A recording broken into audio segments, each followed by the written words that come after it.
Hi, this is ESPN's Dave Lamont, and you're listening to the Sports Objective Podcast, the unofficial podcast of the Pirates.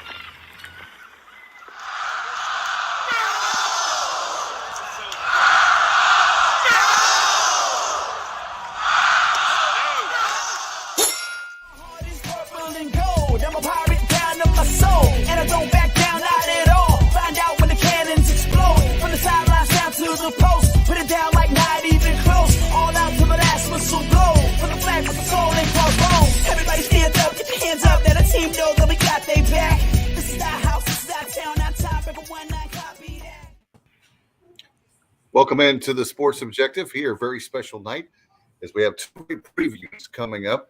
In fact, if you love the Cougars, I guess both teams are the Cougars. I just thought about that with BYU or Houston. And with us right now, all the way from the great state of Connecticut, former linebacker under Steve Logan. And that would be Matt Semenza. Matt, how are you, man? I'm doing great, guys. Happy to be here. It's great to have Greg here tonight.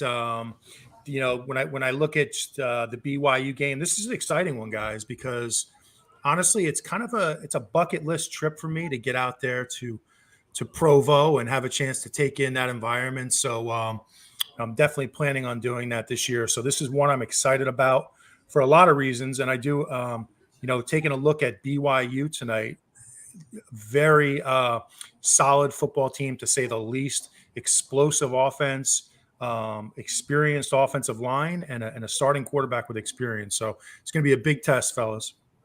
No doubt about it. I want to give a shout out to Bubba Rosenbaum and China Grove, who's producing tonight behind the scenes. Bubba, man, thank you so much. I know you're multitasking.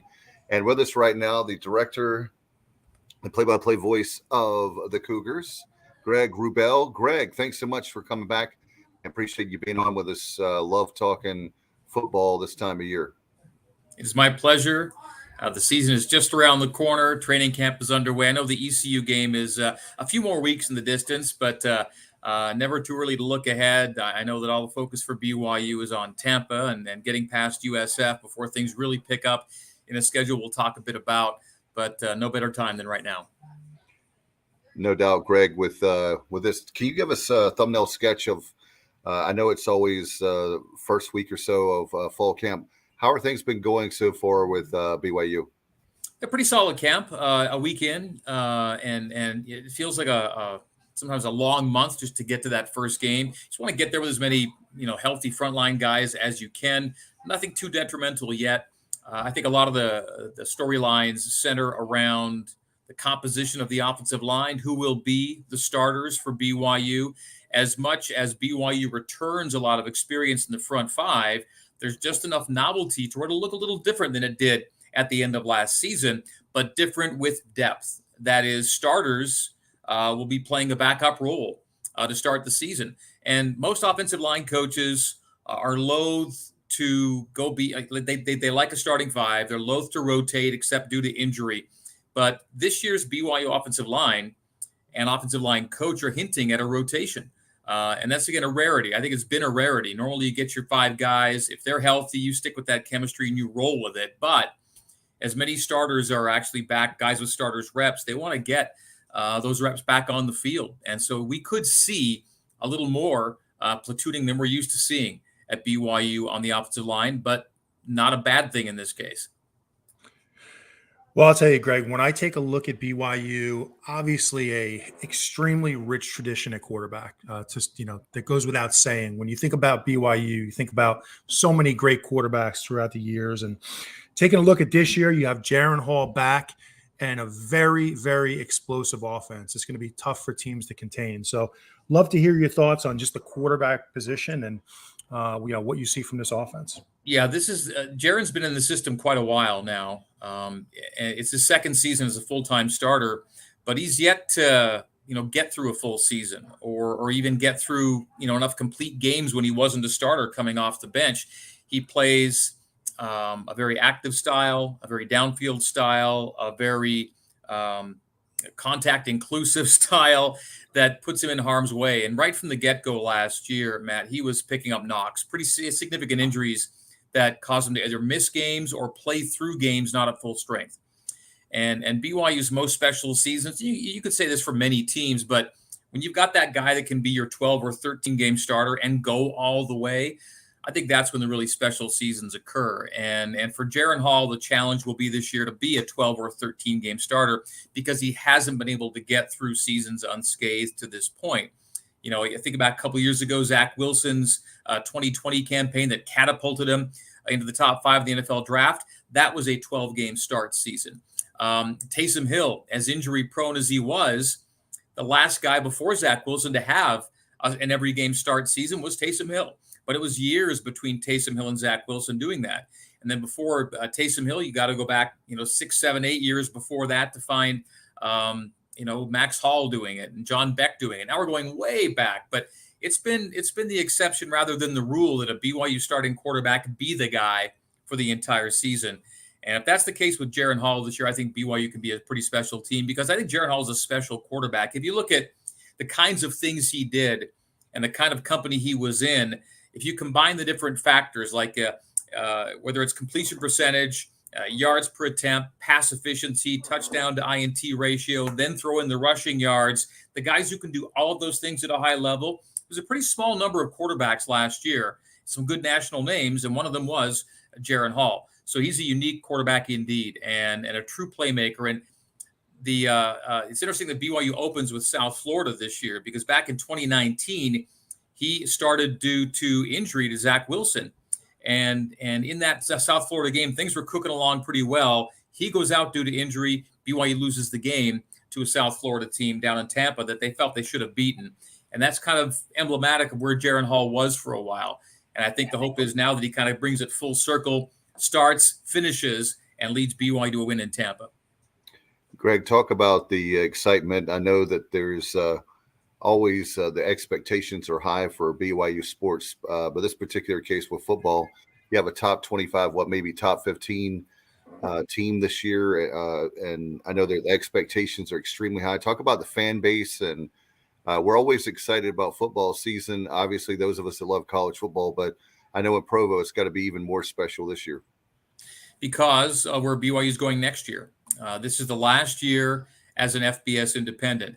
It's been a long 11-year, 12-season grind, or will have been a 12-season grind after this year. They went independent in 2011, and year by year, the schedules got tougher and tougher, more challenging. And I think it actually, as it turned out, was the perfect preparation for BYU to enter a P5 conference because they were playing more and more P5s year by year. And this year, the number of actual P5s on the schedule is down 2 from last year. 7 P5s last year, 5 on the P5 slate this year. Could be a 6th in the postseason, who knows? But either way, BYU's been challenging itself with between 4 to 8 Power 5 games every year. And for a team not in a power conference, that's about as well as you can do because composing these schedules is hard to do. Once these P5s get into the league, it's hard to get them to come out to play a non-conference game like they do against BYU. But as it turns out, in hindsight, perfect training, perfect ramp up for the Big 12 with the number of teams BYU's playing out of the P5 ranks, including Baylor, future conference foe. Baylor comes to BYU in week 2 this year. And this is a rematch from last year when the Cougars went to Waco. And you could argue that the score maybe flattered BYU a little bit last year, that it was a pretty well-won game by Baylor. And the challenge for BYU will come early to see just how much they've narrowed the gap, if you will, between a team like BYU and a team like Baylor, because this is going to be a conference game starting next year.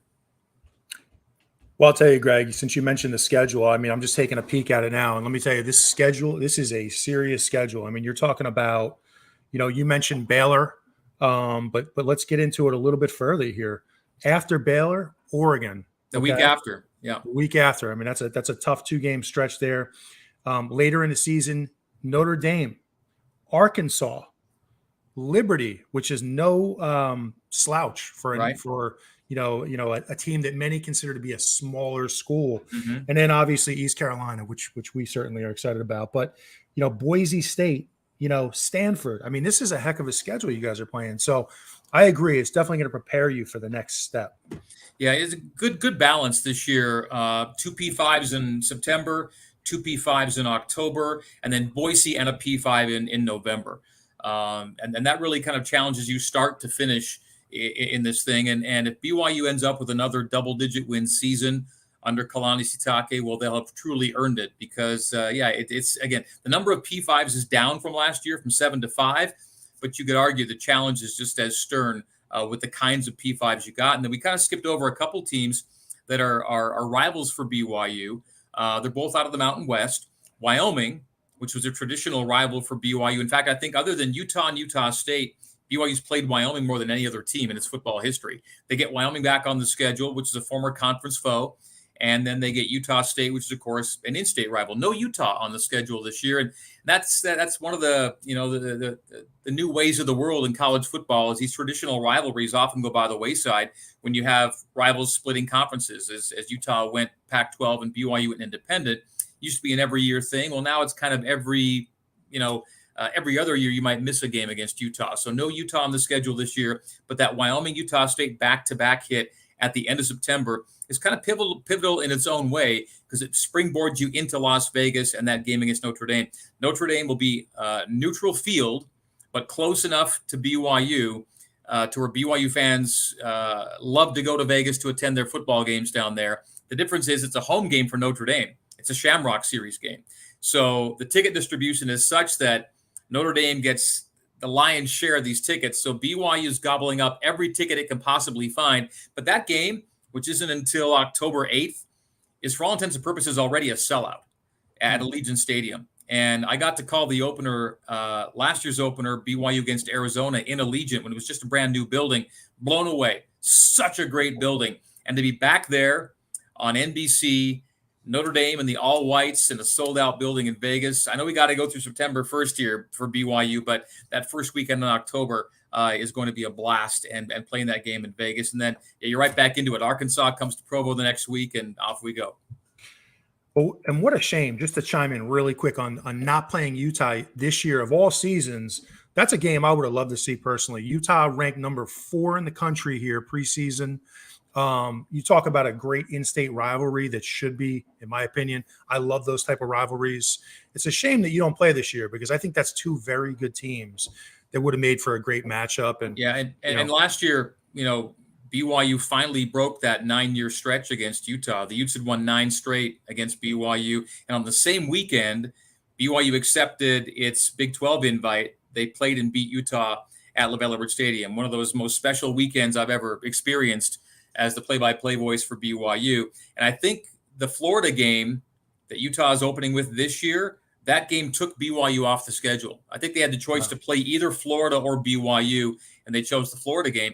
And again, just a sign that moving forward, whether it's Utah that doesn't have a spot or BYU that doesn't have a spot, it's not going to be every year that BYU and Utah play. I think what you're going to see with BYU going into the Big 12, Matt, when they go to a 9-game conference schedule is BYU is going to play a P5, a G5, and an FCS, kind of have that be the equation every year. And some years that P5 will be Utah, and some years it won't. That's certainly crazy. I know that people are very excited about the game in Provo. In fact, I know Robert had a question, by the way. If you have a question tonight for Greg or later on in the Green Room Ted Pardee, then I want to remind everybody to put it on. We have YouTube and obviously Twitter and Facebook. And Greg, this is the question from Robert. He asked, any possibility some ski slopes will be open on October 29th, or is it not until Thanksgiving? Yeah, I don't know that the nearest ski slopes will be open for business when ECU comes calling. I think Thanksgiving is a pretty good window to be opening at places like Sundance. The closest resort for BYU is Sundance. So just literally 10, 15 minutes up Provo Canyon, you're going to run into Sundance, and that's the closest one.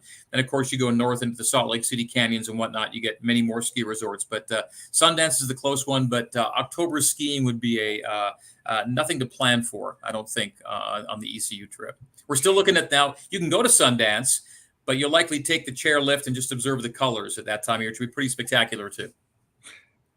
I doubt Mike Houston is worried about when he comes to Provo about whether or not there's going to be skiing. What do you think, Matt? You're a former football player. Well, knowing Mike Houston, the only thing on his mind the clock is ticking. So for about the next 4 months is going to be football. So I agree with you, Dave. He's probably not going to be thinking about that. But Greg, just to kind of take it back to football here and looking at the East Carolina game now, as I look, and correct me if I'm wrong, but as I look at BYU, I see a team offensively with very few weaknesses, if any.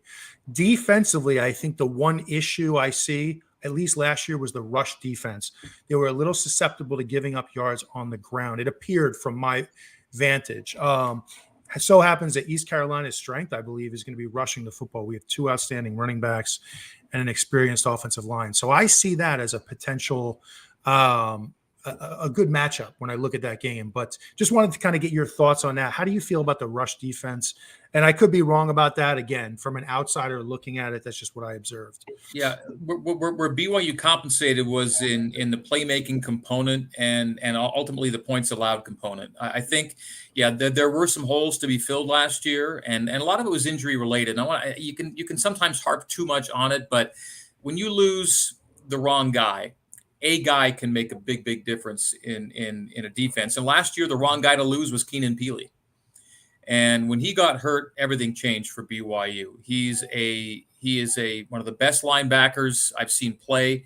He is so big and so fast and so long for the position he plays. I think you'll be impressed with number 41, Keenan Peely, when you see him play. And losing him to a season-ending injury last year was a big deal. And when you throw Peyton Wilgar, maybe the second best linebacker on the team, and had to lose him as well, it just kind of built up. And that's a place BYU kind of couldn't afford to be challenged last year. Those guys kind of needed to stay healthy for the position they play. BYU's defensive line rotates a ton of guys anyway, but they were playing a lot of different guys, kind of parsing reps, and then losing your main linebackers really hurt this team last year, I thought. And yet, I think they could live with a lot of the points allowed totals they had. And the turnover margin was certainly a positive for BYU, both takeaways and giveaways. And so they were finding a way to compensate. But I think what has to happen, Matt, this year is, where the offensive numbers were so high, generally speaking, the defensive numbers were unreasonably low. And they have to come. I mean, ideally, you're not going to drop too much on offense. But these, I think, will meet a little more in the middle. Toward the offensive ranks, quite frankly. I foresee a bounce back, if for no other reason than if BYU can stay healthy, it'll have to happen. Because if Wilgar and Peely are anchoring that linebacker core and they're not missing games, and the valuable reps Ben Bywater got as a linebacker thrown into the fire last year, those reps are going to come to the fore in a really positive way. If Bywater, Peely, and Wilgar are the steady three linebacking core and they play healthy together all year, this could be a really good BYU defense and make a substantial leap from last year. Because secondary, I think it's one of those years where BYU actually returns not just reps, but quality depth reps in the secondary. And they add to it a transfer portal SEC corner in Gabe Judy-Lally. Now, he comes from Vanderbilt. You go, well, SEC, but it's Vandy. But when you're a starting corner for Vandy, you're still facing the best of the best every week. And so to be a starting corner in the SEC, even for a team that's trying to build, he's got some legitimate talent. He's now come to BYU, and he's going to try and knock off a starter because D'Angelo Mandel and Caleb Hayes were the starting corners, and they're back. And so Gabe Judy-Lally's trying to knock him off. And if that happens, all the better for BYU. No doubt. With when you're looking at special teams, let's talk that there. When we're always analyzing these games, we're looking for the advantages for a team, disadvantages for a team. How are special teams for the Cougars? Well, they have a Ray Guy watch list nominee as a punter and a Lou Groza Award nominee as a place kicker. Now, granted, watch lists are pretty populated in the preseason, but that said, Ryan Rico, the punter, and Jake Oldroyd, the kicker, are as solid a tandem as you could want to have. The interesting thing about Ryan Rico is he'd be a bigger name in the punting game if he punted more. He never qualifies. He never qualifies for the national rankings because Aaron Roderick's offense hasn't been punting enough. That's a great problem to have, Greg. Yeah, there's a dichotomy. You want to show off how great your punter is, but you don't want to show off your punter. You don't want to see him. So what they've got a great punter who doesn't punt enough. And again, excellent problem to have, but he'd be more of a name in the game if people, saw him more. But they're quite happy to keep him on the sidelines. And they want Jake Oldroyd kicking more PATs than field goals. But Jake's an interesting story because we're in the year 2022. Jake Oldroyd is the kicker. Well, Jake Oldroyd was the kicker that hit the game-winning field goal in Kalani Sitake's first game as head coach back in 2016. Wow. So that was 2016. Jake Oldroyd wins the opener. 6 years later, he's still kicking for BYU. Now, granted, there was a church mission, a 2-year mission, so he's gone for 2 years, and there was the COVID year, so you get some funkiness there. But that said, he's been the guy with Kalani kind of from the get-go. Crazy stuff, no doubt. In fact, one of the things, have you heard, Greg, whether or not, I know one of the questions in Pirate Nation as far as ECU is concerned, we love BYU, love to keep you guys on the schedule. Is that going to be an issue going? I know when you said the formula earlier about the schedule, that's one of the questions I had. And I know that a lot of folks I've heard over the years have been asking about, when you have a brand name like BYU, we love you guys and we want to keep you on the schedule. So is that going to happen? Yeah, I know that BYU, Tom Holmoe, as busy as he was trying to populate schedules as an independent for years down the line, he was as busy taking those games off the schedule. Because when BYU went Big 12, they had to reformulate everything. I mean, because they were locked with a lot of pretty fully loaded schedules for years to come, because every game was a non-conference game. Every game was a game you had to find. And now they're taking those games off the schedule one by one. Next year's game is set. But it's going to be, again, who's that G5 team you get year to year? Because Utah State's going to want to be involved, right, and keep that in-state rivalry going, and they're a G5. And so I couldn't say where ECU sits in this thing moving forward, as much as they'll be, among the teams I would think in the mix, because we have some history now, right? This has been a multi-game series to be that one G5 that BYU puts on the schedule year to year. Well, I'll tell you, I certainly hope so, because we love the matchup, and we love playing a national brand like BYU, a program that we have a lot of respect for. And Greg, which kind of leads me to the next question. Obviously, East Carolina, BYU, it's two teams from opposite ends of the spectrum, different ends of the country. You don't really think of those two teams, matching up quite often outside of, a few recent games. But what would you say BYU fans know about East Carolina? Is this a game that, they look at the schedule and they kind of look at it as a W, or they feel like they're going to be in for a tough game here? I'm just always curious what people know about, East Carolina from the opposite end of the country. Well, they know they've won one, lost one, right? In the series, the game that the BYU lost in 2017 was one that came in the midst of a really rough run, for the program. Kalani was a couple years in, and after a really strong first year, a step back, and a lot of changes were made in the wake of that season. It was a tough year all around, in which that ECU game was just kind of one of those games that just had folks kind of shaking their heads. And I still remember being perched on the top of that stadium, a beautiful open air venue for me, and just kind of, again, kind of shaking my head that this game's getting away from us. And I think going into the season, it was a game that BYU would have expected to, go on the road. Although it's a 2-time zone game, and those are always challenging, right? Go on the road and expect to win. When it didn't happen, I think it was kind of reminiscent of a game like 2 years later, the South Florida game. Go to Tampa, have a lead, don't finish it out. Game you thought you were going to win, but a 2-time zone game that kind of beats you and catches you. Last year's bowl game, UAB in the Independence Bowl, similar deal, where I thought everyone's belief was, okay, we've got this, until you don't got it. And so BYU still has these moments. And so, ECU or Liberty or Wyoming, any of these G5s you're kind of looking at, or Independence in this case with Liberty, as kind of, maybe it's a W for us. It can't be done. And so hopefully ECU has the respect of Cougar Nation. I know that, as a broadcaster, you're always going to try and find the very best attributes of every opponent you're going to face. And I think ECU will be right there in that group of teams that can challenge BYU. And like those teams I just mentioned, get BYU if the Cougs aren't playing at their best, not just physically, but in their heads. And Greg, we're talking about schedules for BYU.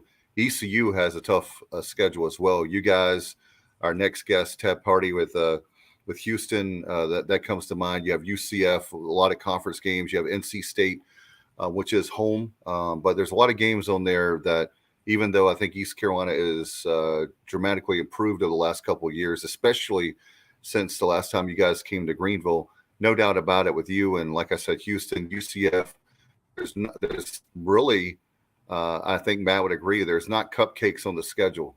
Even when you look at a game like a Campbell, the third game of the year, well, they had the number one recruiting class in FCS this year. So even though they're FCS, it's still not a cakewalk. Yeah, agreed. Yeah, no, certainly not. And it's a great point, Dave. I mean, I think you look at two teams here with excellent schedules, and I think the biggest difference when I look at this game, and I'll kind of wrap it up with this, just some of my final thoughts here. I think obviously Mike Houston, our coach, now in year 4, very different philosophy than we saw the last time we came out to Provo. We're more of a vertical passing attack. Now we really like to pound the football in between the tackles. A very different style for East Carolina. So I am looking forward to the game. I think it's going to be a little different from what we've seen in the past. And, I think from our perspective, if we can find a way defensively to limit the points and run the football, you never know what's going to happen. So anyway, those are just thoughts. That's a decent point. And even though it was Coastal Carolina, but it's a Carolina school, so we'll go with that. When BYU went during the COVID season and played that Coastal Carolina game on like a moment's notice, like with 2 days notice. Yeah. Coastal Carolina did what a lot of teams have liked to do against BYU, did it successfully, and that was just keep the offense off the field. It felt like a 40-minute to 20-minute game in terms of possession that night. And you could argue possession time itself isn't the most telling of stats unless what you're doing in those 40 minutes is legitimately keeping the other team from doing what it wants to do. And that was a night, too, where I thought Coastal just kept Zach Wilson and the offense off the field, extended drive after drive after drive with a different kind of option look, a different kind of option feel. But that was a frustrating night because when BYU had the football, they were doing good things with it. They just didn't get it enough.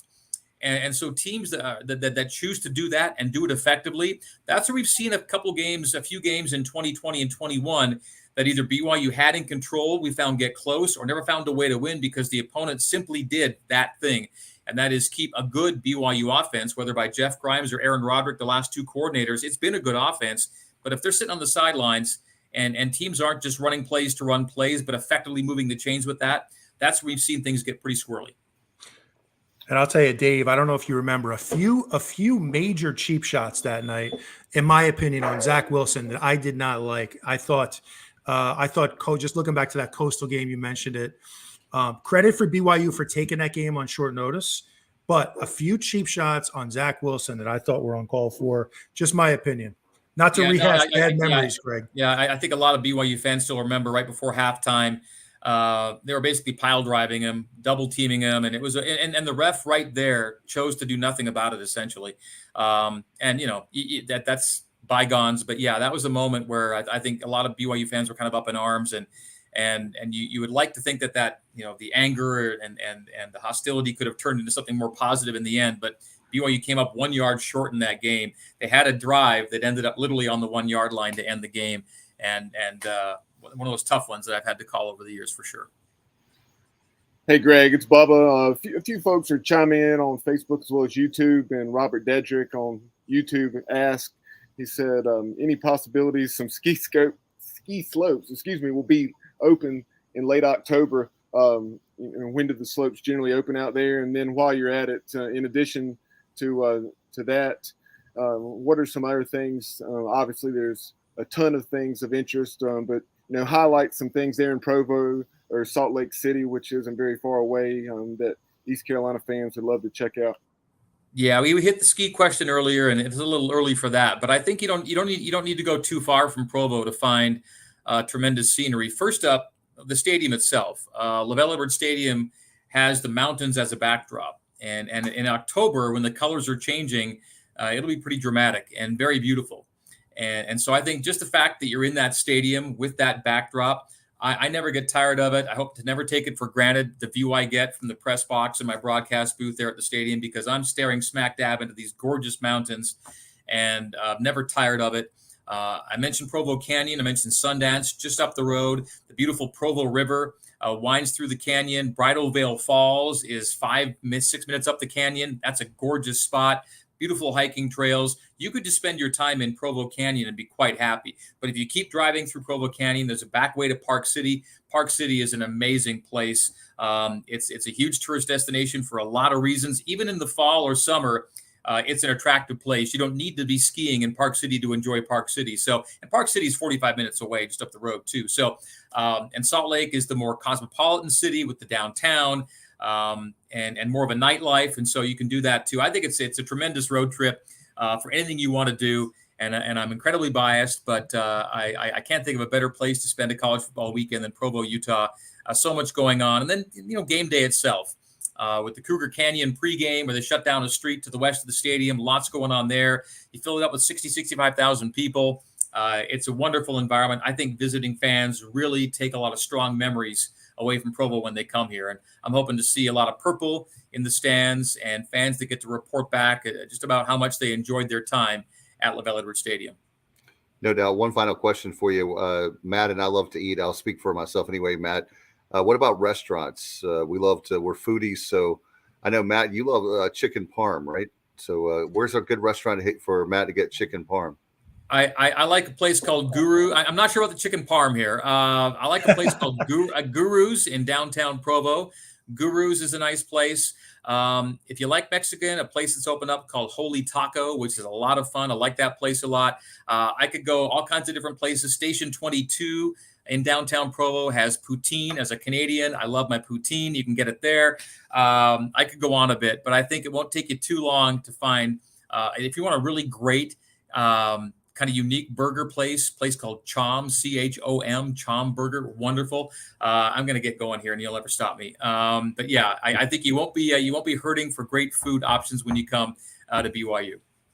Sounds great. And how can people follow you, watch you, listen to the broadcast, and certainly your social media platforms? How can people? So I have a bit of an Instagram going, G Wrubell for Instagram, but my Twitter feed takes most of my time.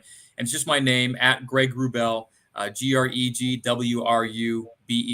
at Greg Wrubell. Do a lot of tweeting, some Instagram when I get to venues and take photos of where I'm broadcasting from. And then, BYU Radio, where I broadcast our games, is on Sirius XM 143. So we're on Sirius already. Every game is on Sirius XM 143. And then the BYU Radio app, and BYURadio.org. You can stream the games. Of course, we have our over-the-air affiliates like KSL in Salt Lake City, kind of a legendary station out here. So a lot of different ways to get BYU football or basketball or soccer or baseball. In fact, I'm heading to Chapel Hill tomorrow. The BYU women's soccer team is playing at UNC on Saturday, and I'll be calling that game on Saturday afternoon, evening. So I'm leaving for North Carolina tomorrow. Definitely frequent flyer miles. So hopefully your flights don't get canceled. That's a whole other show, Greg. So yeah, I've been lucky and keep crossing the fingers on that one. No doubt. Thank you so much for the time and the visit, and look forward to the game coming up. Hard to believe it'll be here before you know it. Dave, Bubba, and Matt, thank you for having me on. Pleasure. And maybe we'll do it again closer to game time. Not sure, but either way, whenever you call, I'll be here. Thank you so much. Have a great night, my friend. Okay, thanks. Take care. Thank you, Greg. Appreciate it, Greg, very much. What a great time there. And one great guest and another one coming back on with us, Tad Pardee. How are you, sir? Great to have you. Of course, the color analyst for the Houston Cougars, the Cougs, moving to. I don't think we talked to you since the move to the Big 12. We'll talk about that. And I know you guys are excited about that and excited with football. Man, we had a tight game last year. Wanted to talk about that, and I guess it'll be the last time we play you guys, at least conference meets. It's a little disappointing, I think back about Conference USA and boy, some incredible matchups, a conference championship on the line over there when Case Keenum was slinging it for Houston, and some great matchups, really great matchups, really, tough to see that end. Yeah, no doubt. Ted, congratulations on the Big 12 invite. Certainly hate to see Houston go, honestly. I mean, You guys have been a tremendous program in recent years, not only in football, but basketball as well, and certainly elevate the American Conference. So hate to see you go, but also understandably, it's a move that in this day and age in 2022, you just have to make. It's a race to make the most money possible and elevate your program. So we certainly get it. We're hoping East Carolina gets an invite one of these days. Man, I'll tell you what, I was glad you guys, listen, thinking back to the CUSA days, we were all sort of in jail. I hate to say it that way, but man, it was tough. And getting any national exposure back in those days was tough. So the American was a great step up. I personally felt like it was a good step up, and I'm glad you guys came along and we could rekindle our little rivalry that we had between Houston and Greenville. But man, I could go an hour just talking about how relieved we are to get the Big 12 invite, and there's been a massive tidal wave behind the scenes that a lot of people haven't known about, just between our administration. We've been active at our state capitol, working closely with Houston Cougars, who are elected officials today, and to make sure that when the musical chairs happened, that Houston was not left behind like we were. Remember, I played in the Southwest Conference. So, I used to play against Texas every year, and we pounded them 4 of the 5 years that I was in school, by the way. We put 60 on them every time. That's right, baby. You'll get in trouble if you do that in the SEC. I know. That's why I do it even more now, because I know how sensitive they are. Now that we know how sensitive come Texas on. You're like giving what are they sharing? Like, don't make fun of me, man. Come on. Then, of course, Ted, I'm sure you saw some of that on social media during the Super Regional. Yeah, did you see that, Ted?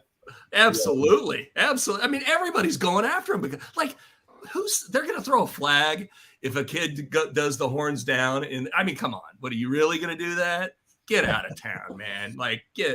But listen, I played in those rivalries. I remember what the hate was like, in state. You guys get it with NC State. You guys have, and even now with, just all the competition in the Southeast, there's all kinds of little rivalries popping up. But in Texas, we got a little different thing going on about football. I'm glad that we're going into the Big 12, and couldn't be happier. Now, Ted, needless to say, Ted, before we dive into this year's edition of the Cougars, let's reflect back to year 3. Obviously, the first 2 years of Dana Holgorsen's time back there in Houston were trying, to say the least, in different ways. You had D'Eriq King and that whole situation. Then you had and then you had COVID. But last year, the Cougs had a heck of a year, then capped it with a bowl win over Auburn and Birmingham. So if you would, very quickly, just sum up what year 3 was like for Dana Holgorsen's club. No, Bubba, you nailed it, man. For not being a Cougar, the history. And I appreciate that, because a lot of people don't understand how far Dana Holgorsen has come. He inherits what I personally think is one of the most explosive quarterbacks the University of Houston has had in a long time in D'Eriq King. And I love D'Eriq. I got to know him as a player. I respect him. I knew his dad really well before he passed away. And my son played for the same 7-on-7 team that he played in, lots of close stuff, family stuff. Right. And the whole thought about, hey, maybe, should D'Eriq maybe redshirt? Should he, it's a new coach, new transition. Those are always a little challenging. Even though there was talent on the team, it's never smooth. And in our world that we live in today, guys, kids don't just sit and wait. They don't just sit and wait. And because when they start thinking about waiting, they get a phone call, or their high school coach gets a phone call. And their high school coach gets a phone call from another big-time program. D'Eriq King was too much of a big-time player to not get a phone call. And we all sort of in the back of our minds, we were a little worried that something could happen. And I look, going to Miami, it was a chance for him to kind of, grab the brass ring and go for it. I followed him, watched his games. My son played at Houston, played receiver, was great friends with D'Eriq. We love D'Eriq. Seeing him hurt his knee, blow out his knee when he was playing there, and that kind of turned his career at Miami. It was really disappointing. I'm hoping to see him get a chance in the XFL. I understand he's going to be, I don't know for sure, but I think he's going to try and keep playing football at some point here in the future, whether it's USFL, XFL. I don't know what the league's going to be, but I know he wants to give it a shot. But that was a defining moment for Dana Holgorsen. Dana Holgorsen had to then go find a quarterback. And we had this young kid on the team, Clayton Tune, who was, was a great prospect. But, until you put him in the fire, you never know what they're going to do. His freshman year or his first year, he goes out there and he does a darn good job. He plays with a big head on his shoulders and isn't afraid to scramble and run around and do all the things that you got to do to be competitive. Pulled his hamstring, had a bad hamstring pull, was really restricted his first year, came back the next year, played a heck of a season, pulls the other hamstring. So he's never really been healthy. So you start looking at that 2020 season, which was just a train wreck for everybody, but it was so tough. And Clayton made a season out of it. He did what he had to do. Dana supported him. He's like a quarterback whisperer, to be honest with you. You look at his record up at West Virginia and what he did up there. He's done some amazing things. He shepherds him. He brings this kid along. Last year, Clayton Tune separates from the crowd. He really shows what he can do as a pocket passer, not as a scrambler, but as a pocket passer. Now, this year, he is conference favorite, obviously. I think he's a pro prospect. I think he's 6'3", 215. He looks a lot like a lot of quarterbacks that are out there that have come through Houston that are now still in the league. Guys like Case Keenum, guys like Kyle Allen. People forgot Kyle Allen went to A&M, fought with Kyler Murray over the starting job when Kyler transfers, and Kyle Allen transferred to Houston. He played here and then got beat out by Greg Ward Jr. So Kyle Allen, who's playing in the NFL, has been there for 6 years, didn't even start his senior year at the University of Houston. We've had a plethora of quarterback talent. That's the most embarrassing thing. There's so many great talented athletes that we've had on these teams that, on any other roster, they're unbelievable. So I don't know. Sorry, Bubba. I kind of took that thing down a different path, but look, man, Dana's done a great job. He's a heck of a coach, incredible motivator. The players love playing for him, and fingers crossed. Got high hopes for this year. Last year was awesome, though. No doubt about it, Ted. As far as East Carolina is concerned, what do you think? Being a conference mate in Conference USA, and now with America, you guys leaving. What does East Carolina have to do? Obviously, win games, but outside of that, any hope to ever get a P5? I feel like we're a bubble team for the P5. We're right there, and maybe we need some lucky breaks. What do you think? You're very outspoken. That's why we love having you on the show. Listen, Dave, I love you guys. I love every time I visit. I love the renovation of the stadium. You guys have always the fans are incredible. People don't realize what a great environment it is, and how intimidating. To be totally honest with you, incredibly intimidating as a student athlete and as a guy that I'm glad I didn't have to play there. So.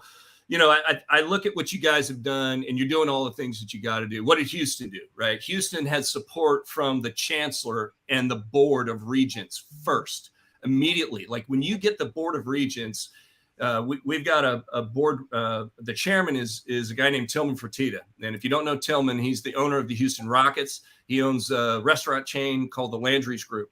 So when you go into Saltgrass Steakhouse or you go into a Landry Seafood House, it's owned by Tillman Fertitta.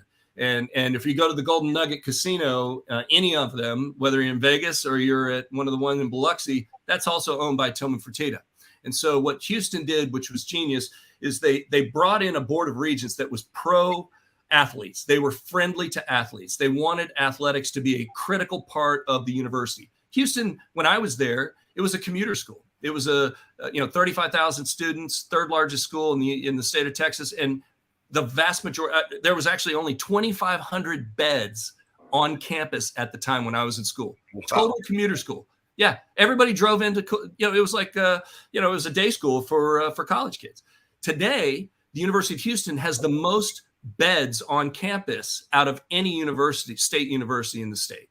They took a concerted effort to focus on building the infrastructure of the university, make it an on-campus stay type of university, build the environment. Kids get out of their dorm room, they walk across the street, and they're at the stadium, right? It's a lot like what you guys have. So I feel like you guys are doing a lot of the same things, but you got to back it up, man. We redid our basketball arena. It's incredible. If you haven't been there, if you haven't checked it out, it's small, but it's it's perfect for Houston, and they've got a great program, and we have our season tickets are sold out in basketball. We've got an incredible track program, baseball program, basketball, all that stuff. But the bottom line is you got to have the facilities, and I think that's been the difference for the University of Houston, because when you look at our facilities, we have an indoor facility that's the best. I think it's the best in the state. I've talked to other friends that are coaches at other universities in the state. It's a 100-yard, full-length indoor practice field, extra room at the end zones, and then about a 50-yard offensive line, defensive line section also under a low roof. So you can get your big guys underneath working out full speed. You can still do full speed up and down the field indoor. It's second to none. And even to the extent that University of Texas, they're totally renovating now. Once they saw what we did, they can't be behind us, because they had a bubble. They had a bubble basically, and that was their full indoor facility at UT. So, you put the facilities in place, you get the support from the chancellor and from the Board of Regents. That's all you got to do. Well, I'll tell you, Ted, I mean, that's just, when I hear these things, it sounds so logical. It really does. And you make some incredible points. And the one thing, not the one thing, but Houston's done many things, but most importantly, you've won games. Your program has turned the corner. You guys have been outstanding. And I guess I say I'm a little envious, because right around this time of conference expansion, it's all about positioning yourself to be in the best spot possible to elevate the program. And you see Houston, who did a fantastic job positioning the program, winning games. Simultaneously, we look at East Carolina, and we had a terrible athletic director hire. I'll just go ahead and say it. We fired a coach, Ruffin McNeil, who was doing a tremendous job here. Yeah. It set the program back at the wrong time for us. Now here we are. And when Mike Houston started here, Ted, I don't know if you're familiar with it, his first year, he had 65 scholarships. That's crazy. What we were down to. That's how bad things were. So he's done a tremendous job. This was a total rebuild for him. Yeah. And I mean 100%. And now I think for the first time, here he is in year 4. He finally has the type of depth required to win at a high level. And you started to see signs of it last year. But we weren't all the way quite there. But I feel like this is finally the first time in many years where the program is back on solid footing. So just want to kind of throw that in there. But all credit to Houston. I mean, you guys capitalized on it, and here you are in a good spot. Hey, Ted, I tell the guys, say it really quick. You're talking about facilities. One of the worst feelings in the world as a grad, as someone who's a fan, a grad who's followed the program, started my radio career following the program in 1996 with ECU. We walked through, the athletic director had us walk through, and so did Coach Houston. It was the most embarrassing thing I've ever seen in my life. Institution gray on the walls was the paint. You would think purple, right? In ECU, not gray. It was really down, time. Since then, the athletic directors come in, and Ryan Robinson, who's now in charge of the Pirate Club, has done a nice job with graphics, like at there in Menzies and Williams Arena for basketball. They've done a lot of nice stuff there. We have now, Ted, a $60 million campaign that's called Pirates Unite. Hopefully, maybe Vince McMahon or Mr. Beast actually lives in Greenville, Ted. Somebody gives money towards our indoor practice facility. They're looking to do a lot of cool stuff with our baseball program and basketball, and a new weight room, an auxiliary weight room. But that was one of the things I was going to get to with you, because I know how impressive your facilities are at Houston. And I just wish that our folks, not only our board of trustees, our chancellor, athletic director, all the people could go around the league and see what people are doing. Cincinnati took 10 years. They were not like overnight. Yeah. These things don't happen. It doesn't happen overnight. No, you're right, Dave. I mean, Dave, I don't know if you remember our old stadium that we had, Robertson Stadium. It was bad. It was built in the 1930s. When I was in college, I thought it was ancient, and then we actually went back to it and started playing in it. It was that bad. So I've been there with the bad facilities, man. I've lived it, and it's a slow process, right? It's a slow process, but but you'll never regret it, man. I tell you what, as a alumnus from the University of Houston, and my wife and I met there, and all my buddies, my college football buddies, we're so proud of the university, what it's become. We still have we're still a blue collar university. We still have a chip on our shoulder. We're never gonna be an elite university like a Texas or an A&M, but that's okay, because you know what? That's who we want to be, and we're always going to be in Houston. We're always going to be the team that reps the city's name on our jerseys. That's what we believe in, and you guys can be the same. You can position yourself in a very similar way, and everybody loves the underdog. Don't forget that, guys. And there's plenty of those light blue guys and dark blue guys up in the northern part of the whatever. They got more money than they know what to do with. It's guys like us that make the world go round. Hey, Ted, taking a look at this Cougars club offensively, you talked about Clayton Tune last year. Oh, yeah. He had 39 touchdowns to 10 picks, excellent ratio there of nearly 4-1. But talk about this receiving core, and then we'll dive into some of the running backs as well. But Nathaniel Dale, 90 catches for 12 touchdowns. And then you also have a guy who he was in the program last year, but they're expecting even bigger things. Keshawn Carter, and then you have a transfer from Oklahoma, Cody Jackson, as well as a newcomer, Matthew Golden. Talk about some of those guys. Yeah, so listen, Tank Dell, if you don't know him, Nathaniel Dell as he was born, but we all call him Tank because he is a tank at 5'10", 165 pounds. And let me tell you, you guys know he is explosive and he will blow you over before you know it. Tank Dell pulled double coverage all year last year. Cougs didn't have a lot of other choices. Houston did not have a lot of weapons. They had, they had a couple of special players out there, a couple guys that were special. Alton McCaskill was a running back last year, true freshman, unbelievable, blew out his knee in spring training. So he's recovering from an ACL. So right now there's a big question mark. Who's going to be the running back at the University of Houston this year? They got Tajon Henry, who was the backup last year. He had an explosive 99-yard run when we played South Florida in Tampa. He blew it up on just a quick hit and draw right up the middle, and man, he was gone. But he's a smaller back. He's not an everyday back. He's a guy that you want to bring in third down situations. Got great hands out of the backfield, very jittery, explosive. McCaskill's is 6'2", reminds me of Eric Dickerson, like to a T. That kind of guy. He had an incredible year. We're going to miss him. He's a tough guy to replace. So what do we replace him with? Well, we've had a couple of transfers. So we had two young men from USC, actually, thank goodness. A couple of guys who were highly recruited out of the Houston area. They tried they went out to the West Coast like a lot of guys want to do. Go check that out. Decided to come home. We're right here. We're always waiting. Mama's always here waiting for you. So come on back. And so Joseph Manjack is a wide receiver from Tomball, which is a suburb outside of Houston. Incredible player, a hands guy, not quite a tight end, but big body, 6'3", 205. You could do a lot of things with a guy like that, and he's quick. So keep an eye on him. Running back, you're looking at Brandon Campbell, is a young man that transferred from USC. He came from Pearland High School, which is a top high school in the Houston area.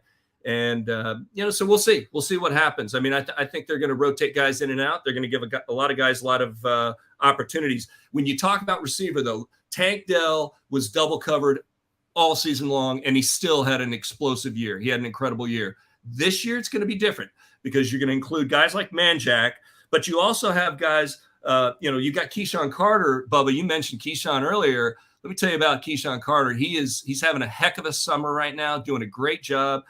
He's an explosive receiver, a big guy. He's 6'1" plus, so you can't match a tiny DB on him. So I'm excited to see that. And then a true newcomer who's the real secret weapon coming out, a young man named Matthew Golden. He's a true freshman. I saw him play a lot in high school because my son was his quarterback for 2 years. This young man is unbelievable. He's a special talent.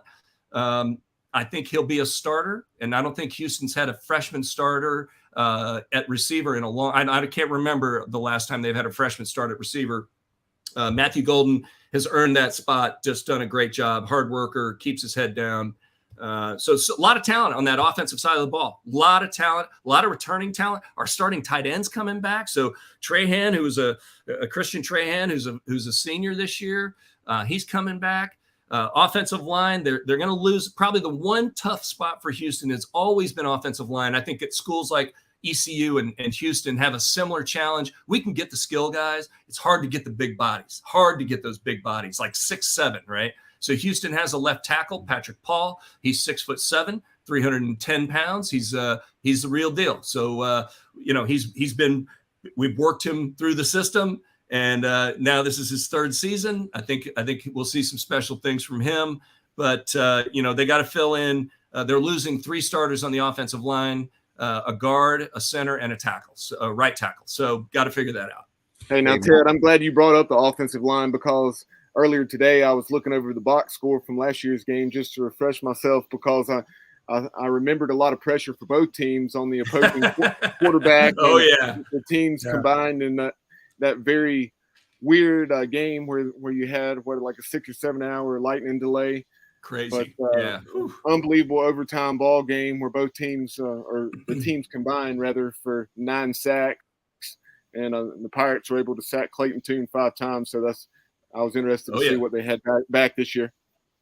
Yeah, no, and again, it's not easy to reload. I mean, we hit the portal, so I think that Coach Holgorsen did a great job of finding those kids that might have gone to high school ball in Texas or in Houston that ended up at Oklahoma, or we got a couple kids from Oklahoma, got a couple kids from Florida, a couple kids from California. So just got to see how they all gel and how they fit in.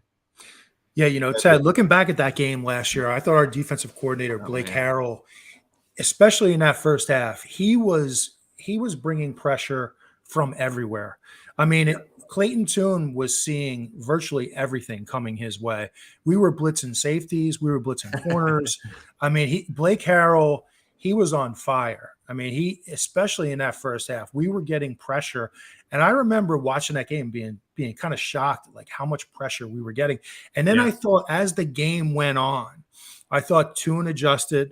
I thought the offensive line for Houston started to recognize, the exotic blitzes, and they started to pick them up a little bit more effectively. But that was a really interesting matchup. And when I look at the game this year, that's really what jumps out to me. Our defensive line versus the Houston offensive line. So it's going to be interesting. Absolutely. And look, you look at the games where Houston struggled, it was against really good defensive coordinators, guys that were giving you a shift. Maybe you line up in 2 deep, and then at the snap you're rotating to make into a cover 3 or cover 1 look, or you're doing line games, like really tough for the young guys. When you're a young offensive guard and you see a exchange in front of you, and am I in man, or is this zone block? It's like you're scrambling their brains. It's a young kid. So I much respect for Blake Harrell and really feeling out how ECU approached that game. I think it was also something that a lot of other teams looked at, including Cincinnati, to see, all right, let's see how you can get Houston off their comfort zone.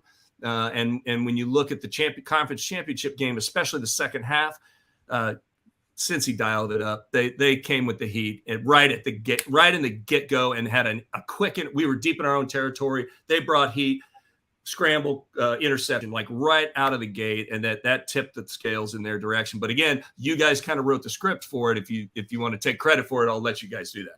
All right, sounds good. One quick point, and then I wanted to ask you a question too. Matt, you remember what Coach Logan used to say about defensive linemen? He said, unfortunately, defensive linemen don't grow on trees. So when you're talking about big guys, I guess the same thing could be said for offensive linemen. There's places like the mountains of North Carolina, South Carolina. Clayton comes to mind. Actually, not Clayton. I meant to say Clinton comes to mind. There's certain places in the state of North Carolina that them boys are big.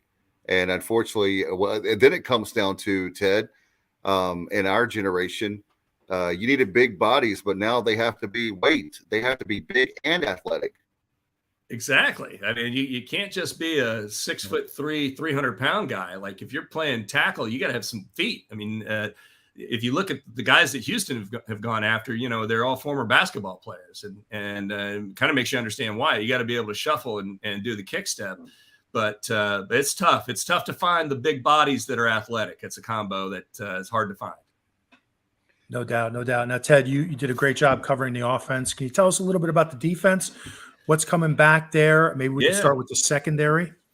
Yeah, well, Houston is losing. Unfortunately, they're losing their top two interception leaders. And, you guys might remember our return man, Iron Man, I don't know what we call him, one of the greatest players that ever played at Houston, Marcus Jones.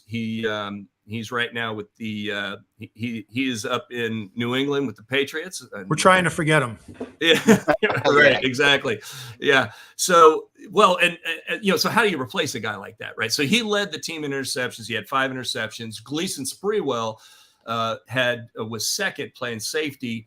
Demarion Williams was the other corner.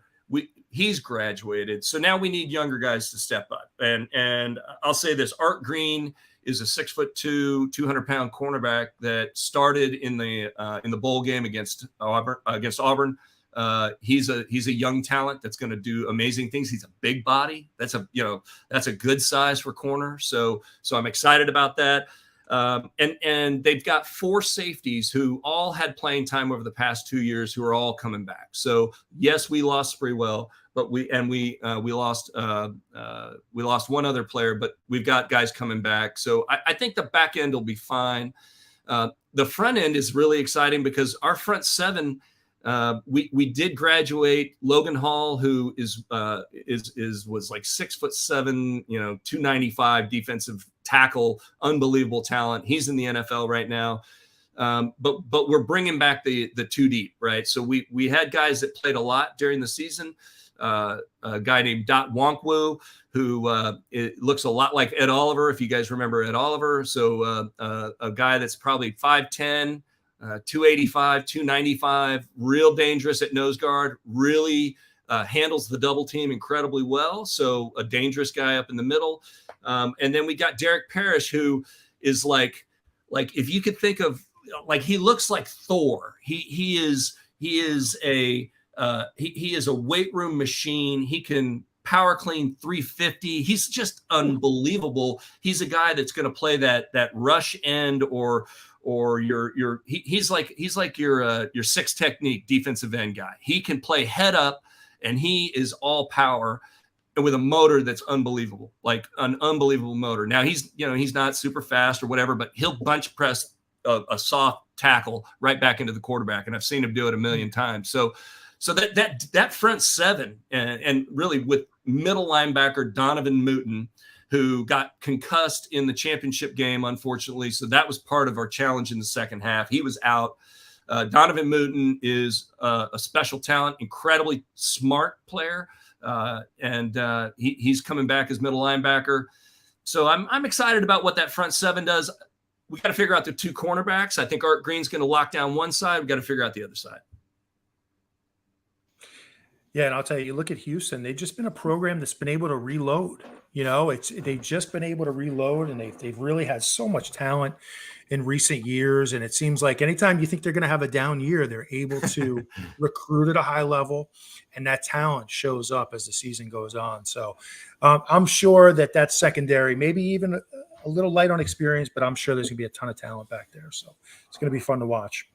Hey, Ted, transitioning to the special teams last year.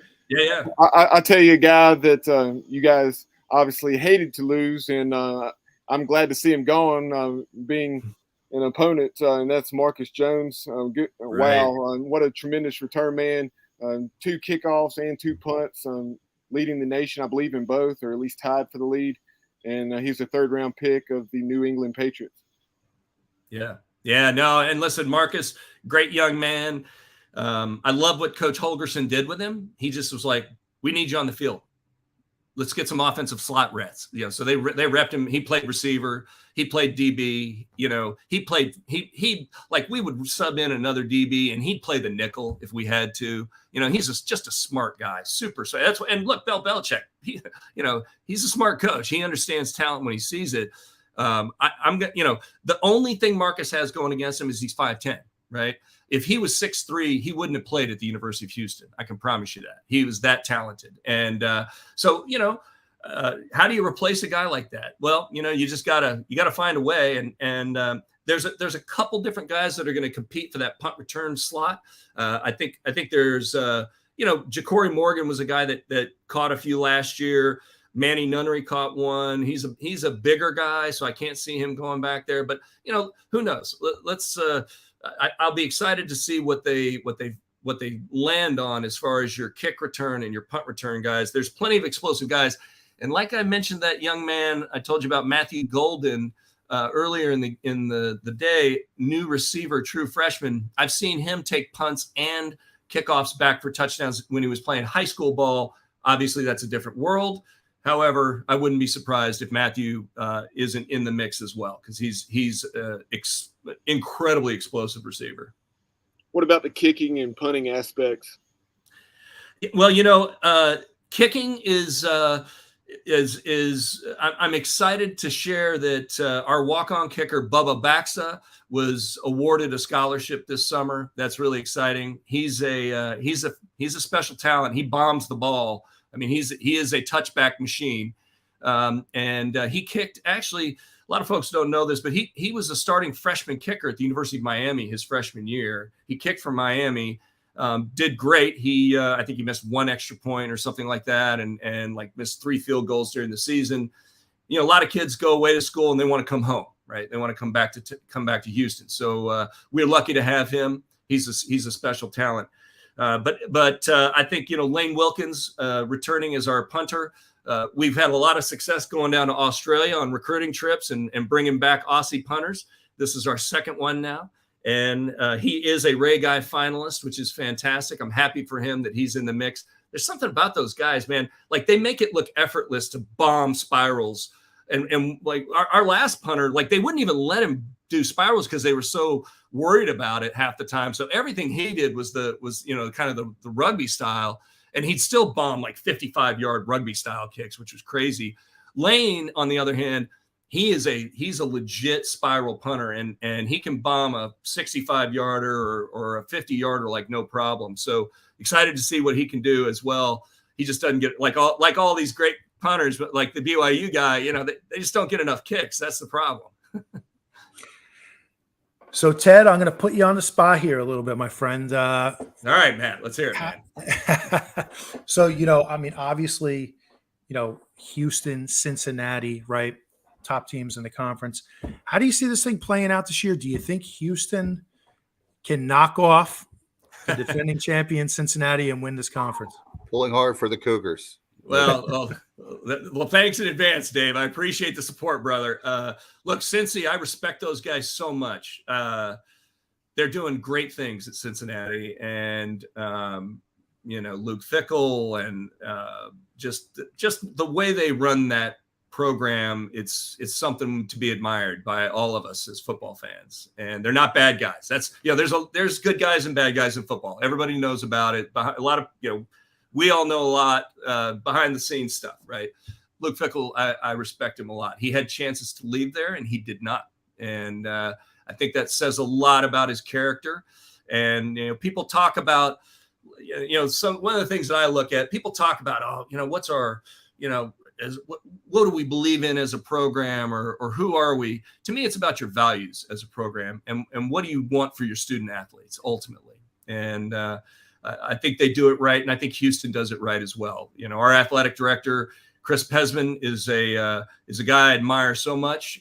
He's a former teammate of mine. I played with Chris for 3 years back in the day. I recruited Chris. I was recruiting him to come play football at Houston, and we were both linebackers. We were both deep snappers. We both played all the special teams back in those days, and so, our values as a program were what I'm so proud of. And I know that, and guys like Pesman and Tillman Fertitta and Dr. Renew Couture, she's amazing. They've invested in Dana Holgorsen and said, Dana, we trust you, man. Go make it happen. And he's making it happen for the program. So I'm always a glass half full guy. I think, I think we're bringing a lot of weapons back to the table this year. I think the cupboard is full this year, and it's not perfect. He's had, like I said, the offensive line, we got to figure that out. We got a couple holes at defensive back, whatever, but it's going to be a heavyweight battle at some point between Houston and Cincinnati. It'll be a good one. Ted, I had a history question for you here. Since you played in the Southwest Conference, a kid growing up, I remember a lot of those games on television. For the younger guys like Bubba and Kyle, they've seen the 30 for 30.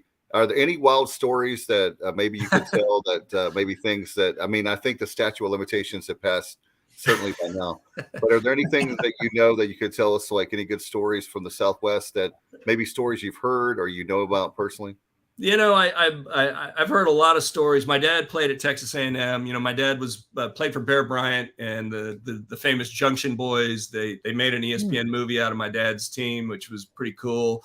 A lot of funny stories. Great movie. Well, thank you. Yeah, no doubt. And 1957, my dad's team undefeated, but they're on NCAA probation, right? It happens. Like, it's unbelievable. They go undefeated. They have one game that they didn't win. They tied in their game against the University of Houston. And to me, that gives me a lot of pride as a Cougar. And as I know guys that played against my dad back in those days. And, there's a lot of, let's just say like a big family. There was a lot of fighting going on in the 80s when I was in school. And it started with Arkansas, to be totally honest with you. It started with Arkansas. When we were at a game up in Little Rock, they used to split I'm not sure if they do this anymore, but they used to play a game in Little Rock every year. So we're going up there with Andre Ware, top number one quarterback in the nation, number one offense in the nation. We're blowing everybody out. And, they're going to punch us in the mouth, literally. Going in at halftime, one of my teammates' moms literally gets punched in the face in the stands. And we find out about it when we're in the locker room, which is at the mezzanine level. And so the whole offensive line runs out of the locker room into the stands, ready to, for haymakers. And our offensive line coach is a guy named Bob Young, former NFL player, just one of the toughest guys on the planet. Bob and my dad, they ran into the stands and they're grabbing my old buddies, Jason Jessup, these, the toughest offensive line you ever met back in those days, getting them out of the stand saying, hey, we got to go finish this game out here. And it was a 35-37 game. We lost at the end, but, crazy stories like that. I don't want to get into too much. We could go pretty deep, pretty quick, but there wasn't a lot of love lost between the teams of the Southwest Conference back in those days. Like in the 30 for 30, I remember they were talking about even the governor was giving out money for players to come there. Oh man, it was just crazy. We were ranked third in the nation at one point my senior year, number one, and played on Saturday night, ESPN game, primetime game, the night game, and number one and number two had lost. So and we'd beaten Texas by at 60 points, scored 60 on the previous 3 years. So we get in this little pregame, match banter with them coming out of the locker rooms because they both came out of the end zone. And because we were higher ranked than they were, we felt like we should walk out last. And they wanted to walk out last. And there was this whole delay at the beginning of the game. And so we walked out to the field with our coach was like, put your finger up, number one. We're going to be number one walking out of this game. And probably a little too big for our britches, if you will. And, there was no instant replay back in those days. And we scored 2 touchdown passes that you can see it on YouTube.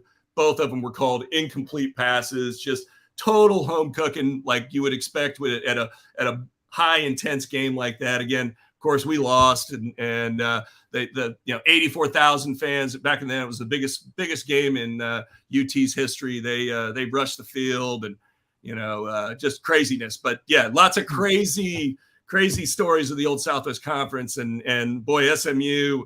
I played in a game. We beat them 95-28. Wow. We had 1,000 yards of offense against them, and our offensive coordinator. My dad was the head coach at the time. Yeah. Offensive coordinator was it was John Jenkins, wanted to go in and score 100 on them. And we were on like the 5-yard line, and my dad ran down the field and was like, we are not going to put 100 on these guys. You're going to take a knee. So we took a knee to finish out the game, and a lot of people lost their mind over that thing. So lots of bad blood from the old Southwest Conference days. I'll just leave it at that. Ted, those are great. So you mind if I ask you really quick about your father, who now that you mention it, now it's been some years, and correct me if I'm wrong. Now, he coached for the Houston Oilers for a number of years. Is that correct? He sure did. Yeah. He was. If I'm not mistaken, he really revolutionized what was the run and shoot back then, right? Shoot. That's right. My dad was so he was a player coach when he played for 16 years. He played for the Redskins and the Rams, and he was drafted by the Rams. He was their first pick in the second round of the 1957 draft, and they didn't have a first pick, so he was essentially their first pick. And he ended up playing for them for about 12 years, and then played 3 more years for the Redskins. He was traded back when nobody used to get traded. There was never any of that kind of stuff back in those days. There was no free agency back then. So you couldn't go shop yourself around. You were a possession of the team that owned you, basically. And his head coach was a guy named George Allen, who was really my dad's mentor. Brought my dad from L.A. to the DC, and then made my dad the first player coach in NFL history. So my dad's last season, he was starting outside linebacker and linebackers coach. Called the plays, and ended up last game of his career was Super Bowl 1973.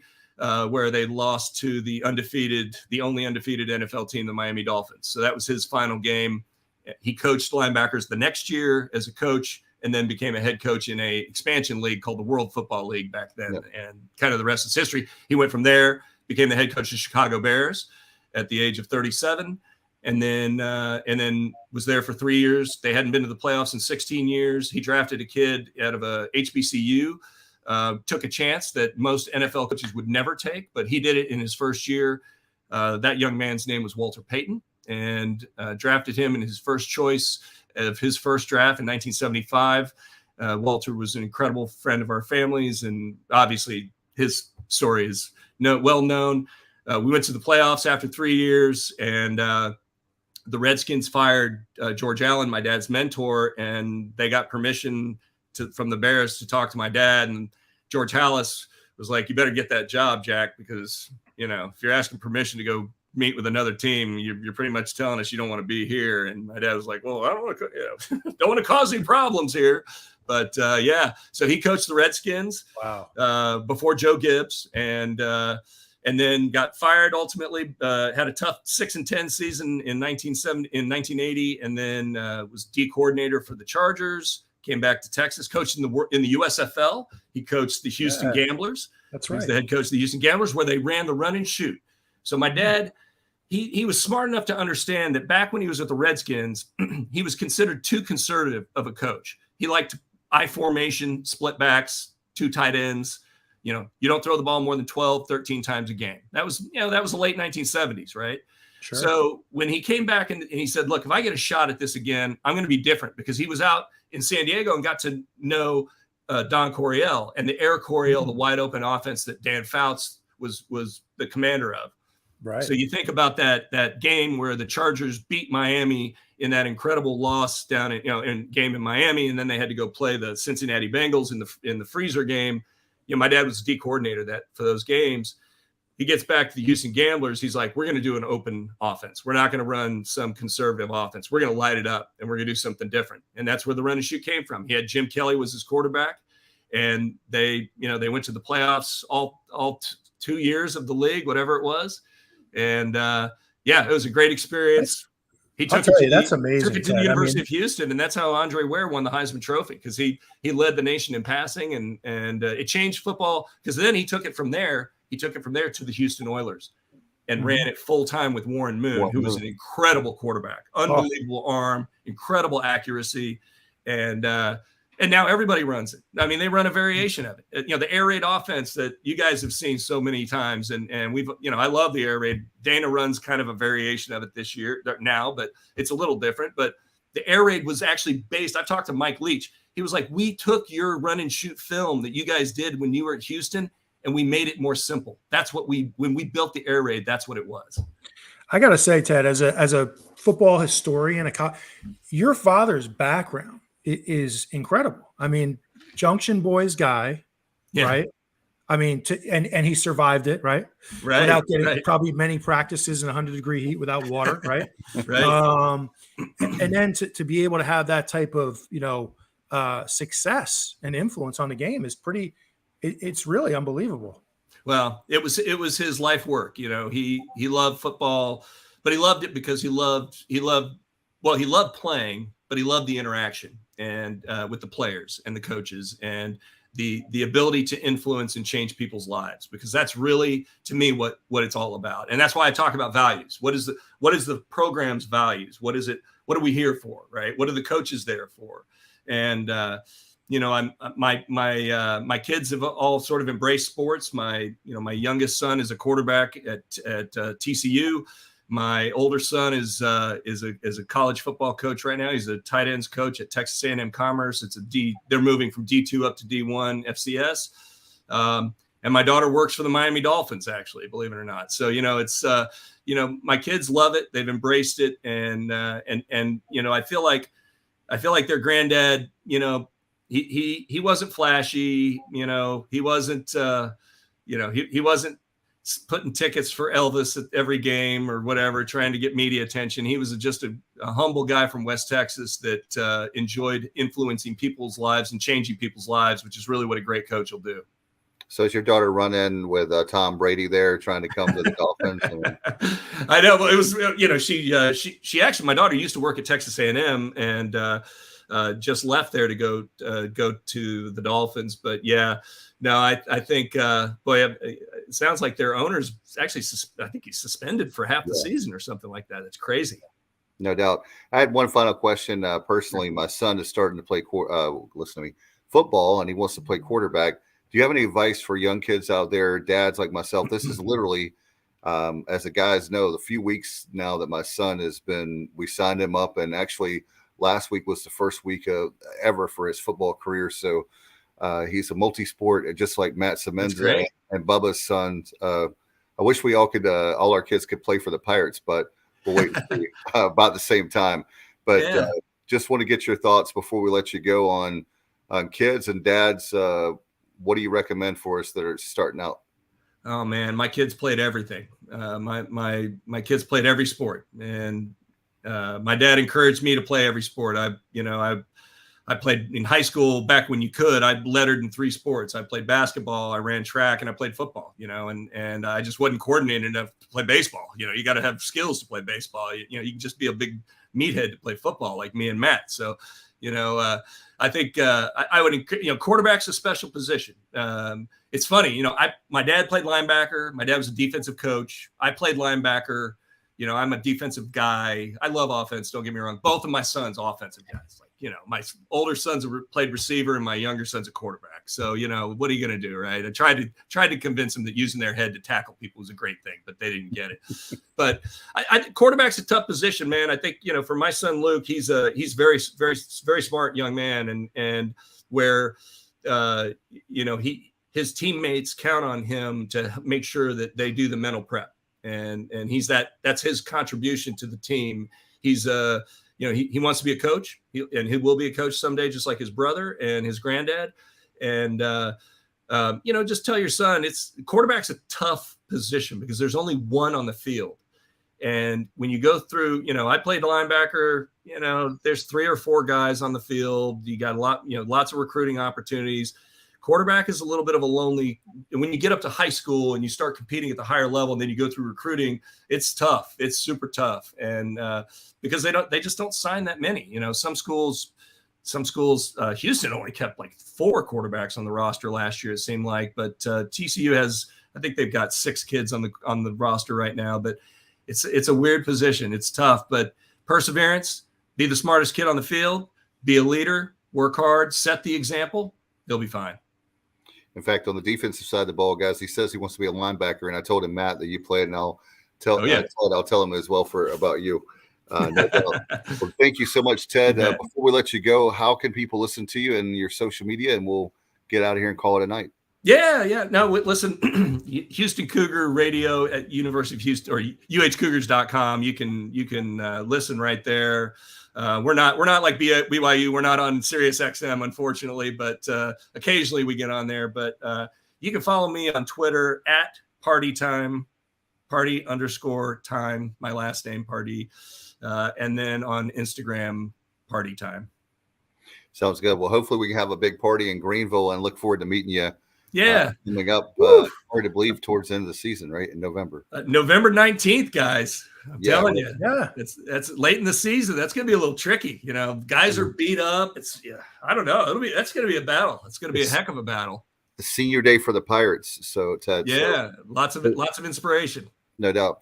Have a great night. Appreciate it so much. Enjoyed the visit and hopefully have you back soon, man. Thanks. Anytime, Dave. Thanks, Matt. Thanks, Bubba. Right. You guys have a good Thanks so much, Ted. Have a great season. You guys. Bye-bye. Right. Great to have Ted, no doubt. Man, two great guests tonight with Greg and Ted. Greg and Ted's excellent adventure. How about that? A football adventure. Guys, I tell you what, I have a question before you. I know we've gone long tonight, but for both of you and Bubba and Matt, I had a question before we talk ECU. It's a football question, but not in the way what you're thinking about X's and O's. When it comes to these football contracts, okay, I'm thinking like out of the box here. So I just want to get your take on everything. I know with CBS, they may be taking the Big Ten. I know the SEC is going to solely pretty much to ESPN. I'm thinking out of the box. So I'm a streamer, guys. I love traditional TV, but, we're in the year 2022. And I'm thinking about Apple or Amazon. If you could pick one, let's say that they come, I'm saying hypothetically, they come with this big dollar amount. Does that entice you to move from the traditional? I love ESPN Plus, so don't misunderstand me. For people that are listening or watching, this is just a thought that came to mind, and maybe I should keep it to myself. But it's late now.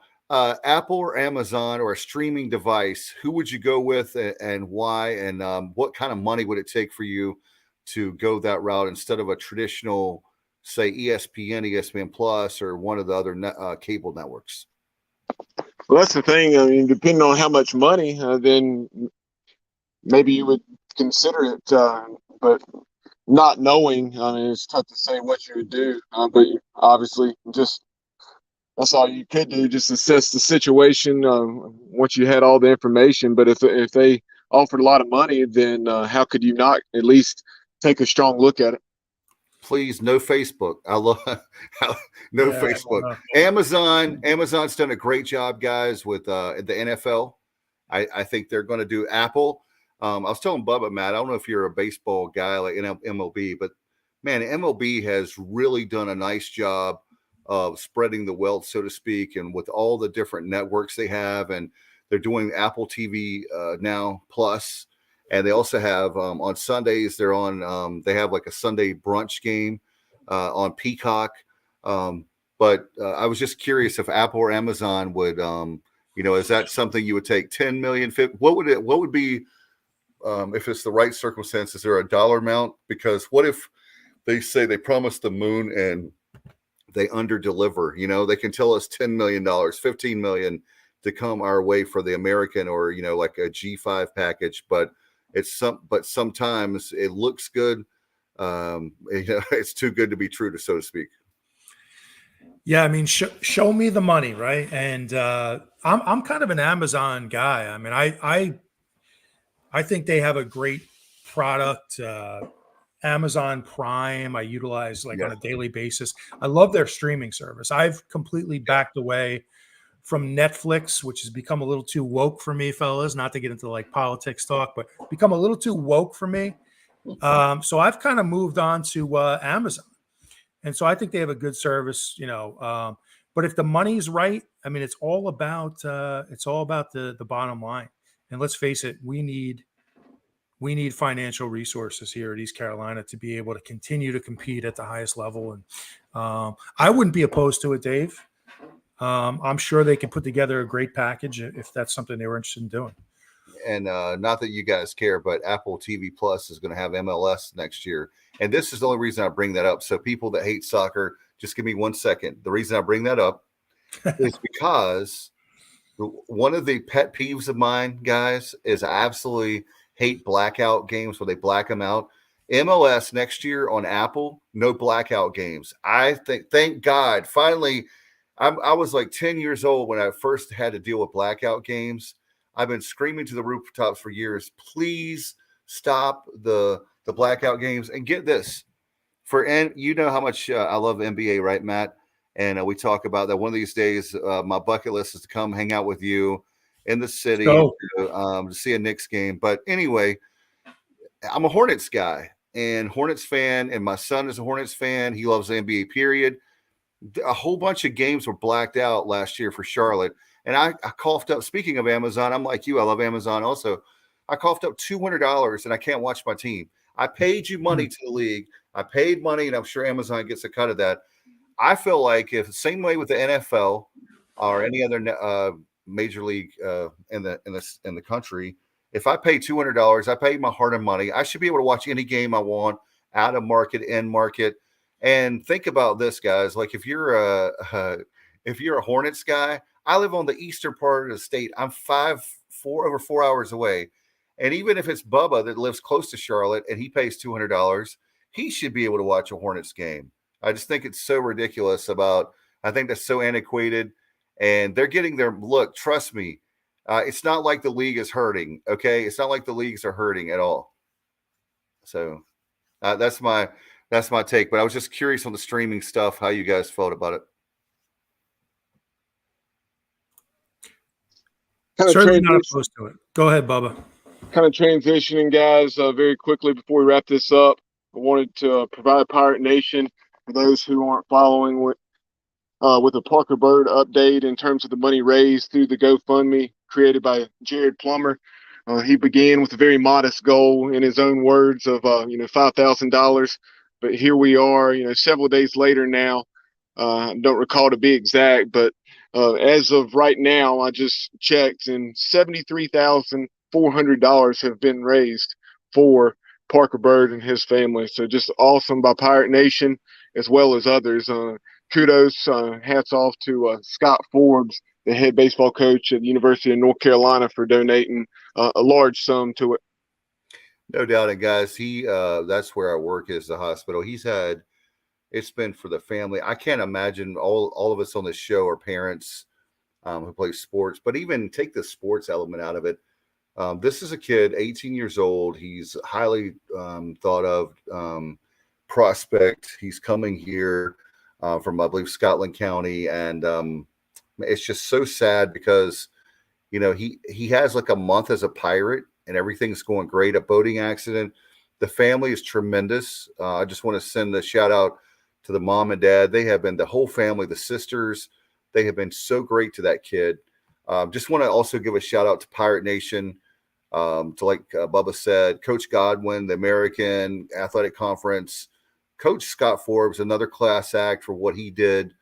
You don't expect things like this. And Bubba and I were talking, Matt, I don't think we put it in the group text, but how cool would it be if and when the Pirates do get back to a super regional in Greenville, and you have a kid like that comes out on the field and throws out the first pitch. And maybe he can have something to do with baseball, and who knows what his career is going to be and his testimony is going to be, the comeback for this kid, even if he never plays baseball, whatever the case may be. We don't know. I'm not going to say what he can or cannot do. I would just say that I think this kid is tremendous. His family's tremendous. And it also points to tip my hat to Pirate Nation. Wow, you want to talk about a fan base? This kid hasn't even played for the Pirates, but guess what? He's still a Pirate whether he plays baseball with us or not. He's always going to be a part of the Pirate baseball family, in my opinion.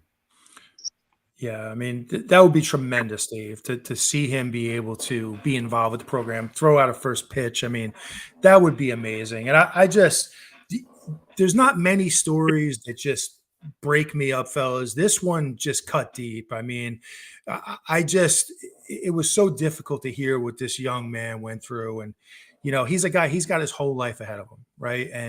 And for him to be able to go through this type of thing, it's going to be obviously physically challenging, but emotionally it's going to be challenging. And he's going to have some tough days ahead. But his family seems fantastic, very supportive. He seems like an incredible kid. Just hate it for him. I absolutely hate it so much that he's got to go through this. But, just saying, obviously prayers for him and his family. And again, amazing point, Dave and Bubba, the way Pirate Nation stepped up. This is where we're at our best, I think. And just unbelievable support. So just wishing him the best. Several minutes ago during our conversation with Ted Pardee, Sarah Sanders chimed in on YouTube saying, I've always enjoyed playing the Cougars down through the years. Some games that definitely come to mind. I'm sure the first one, from my standpoint, would be that 2009 Conference USA Championship game at Dowdy-Ficklin, where Case Keenum and the Cougars threw for over 500 yards, but the Pirates found a way. They did what they needed to do to get it done. I think they picked him off a few times, and then also that big play at the end where Travis Simmons was able to tip it up in the air, and Van Eskridge got the pick in the corner of the end zone. Yeah, that's one of those games where, man, I'm a man of my word, and I hate to this day that I was not at that game. And I had a friend of mine doing a workshop in a leadership class, and I promised him in order to graduate, he had to have 20 people. And I felt confident he would, but I wasn't 100% sure, and I wanted him to graduate. We were very good friends. And so literally every time there was a break, I ran out to my car. I think it was on 850, the Buzz at the time in Raleigh. That's where the workshop was. And I was able to hear I think it was all the fourth quarter. And I'll never forget, that's one of my favorite games with Jeff Charles. I'm going to tell you something. People don't give Jeff Charles enough credit. I think he's so good, and we're so used to him being around for a long, long time. I can't wait to talk to him to Media Day. And certainly I can't wait to do that. And now, Matt, you wanted to give a special shout out as well. Yeah, guys, I just wanted to give a shout out to our teammate, Kyle Barber. Just really want to take a quick minute and wish Kyle the best. Kyle's going through a lot of health problems right now himself. I want to respect his privacy and not get into the details of it, but want to give a shout out to Kyle. And for ECU fans out there, something really jumped out at me the other day. I was talking to Kyle on the phone, and he was telling me about some of the things he's going through right now health-wise and some big challenges. And then he said, one of my biggest disappointments, Matt, is that I'm not going to be able to be at the NC State game. I mean, that's what this guy's thinking about right now. He's having all these health challenges, and he's still thinking about the NC State game, and that's, he wants to be there. So he's a great Pirate. He's fun as hell to work with on this show. I mean, he's got a great personality. He's like the life of the party type guy. So just crossing my fingers, and big shout out to Kyle if he's listening. Hopefully he is. Bubba, with everything going on, I wanted to say that too, that we wanted everybody to know in Pirate Nation that, and obviously the show, when Matt, you hit the nail on the head there with the privacy issue. It's not that we are avoiding the topic, but we're trying to respect his privacy going through a very difficult time. And we want to give a shout out to him and his wife, Jessica, who's been by his side every step of the way, as she always is. And so it's not that we're avoiding the topic, but Bubba, as you know, all three of us are very sensitive about keeping things private. But at the same time, we want to show our emotional support publicly to Kyle as he's going through a very difficult time. No doubt. Kyle's certainly been in my thoughts and prayers from that moment when he told us that heartbreaking news several days ago now. But certainly we'll continue to pray for Kyle, and he's a Pirate, and a lot of folks have been telling him that on social media, especially Facebook. Hey, Kyle, you're a Pirate, buddy. You got this. So Kyle, we're praying for you, and we'll certainly continue to keep you in our thoughts and prayers, and we'd love to have you on the show whenever you're up to it.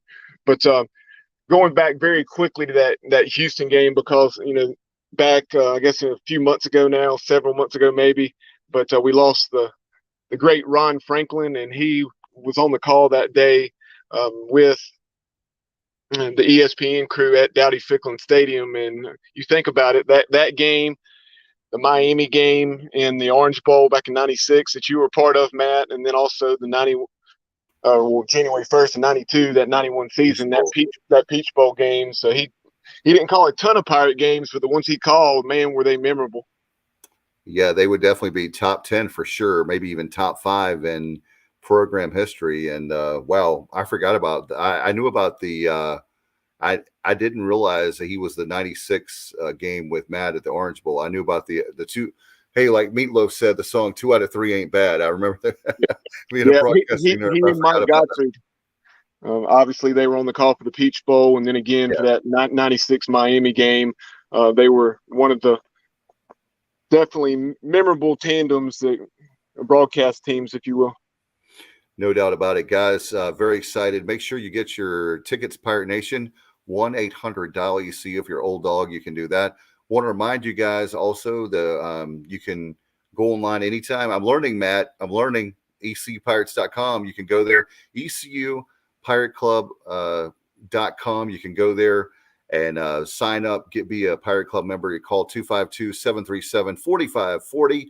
And please, we had on our last show, Pirate Club Executive Director Ryan Robinson, one of our great friends of our show, and they are working hard on the Pirates Unite campaign, but certainly want to remind everybody to do that. Want to talk about our sponsors too, guys. Hey, let's start off with PGX Gloves. We love Mark Menikazi, pgxgloves.com. And, you know, Matt, they have all the custom baseball gloves, the batting gloves. Hey, and time for football gloves. And if you're a golfer, well, they even have golf gloves. They have swag apparel and so much more. Promo code ECU for 25% off. And I want to give a shout out to Mark for all that he's done for the last few years with us. A new sponsor, our good friends right down the road from me in Williamston. That is at Porky's Backyard Barbecue. And I want to give a shout out to Mark and Terry Holiday. Mark and I went to high school together. They have a great, great restaurant, folks. If you like barbecue, hey, maybe you say you like barbecue chicken, one of my favorites. They have all the great, like yams. They have mashed potatoes with gravy, mac and cheese, all the kind of food that, hey, it's great. The ribs are tremendous. Seafood's great. They're 11 to 8 daily, and go by and see them, 805 East Boulevard in Williamston. If you know the old Walmart, and it was a Captain D's when it first opened in the 90s. But anyway, go by and see them at Porky's Backyard Barbecue. Thanks for them for being a sponsor, guys. Very excited. And we've got other sponsorships. If you want to be a sponsor, then just get in touch with us and do that. And, and Bubba, I know there's a lot of people interested too that we're not going to announce just yet. No doubt, Dave. And very quickly, wanted to mention, shout out to Kevin Walker. Appreciate KK's support of the program. Last year he was a title sponsor for the Pirate Football Playback, and he is once again the title sponsor for the Pirate Football Playback, which will be coming to you each and every Sunday night. We'll take a look at that previous week's game. So appreciate Kevin Walker, member of that history-making 1983 team, one of the only couple or not couple, but a few Pirate teams to finish ranked in the top 25. I believe they finished somewhere like 21st in one of the polls that year. But appreciate Kevin Walker's support of the program. Give him a call at 336-688-8461, or you can reach him kwalkerkev@aol.com, as you see there on the bottom right corner of the screen. And if you're friends with him on Facebook, you'll see all the great stuff that he does for L&K Custom Homes. I tell you what, Bubba, when I win the Mega Millions or Powerball, or if I can find a rich uncle somewhere, I'm going to give Kev a call, because Kevin does amazing work. And I have a beautiful home, but there's a lot of renovations I want to do to it.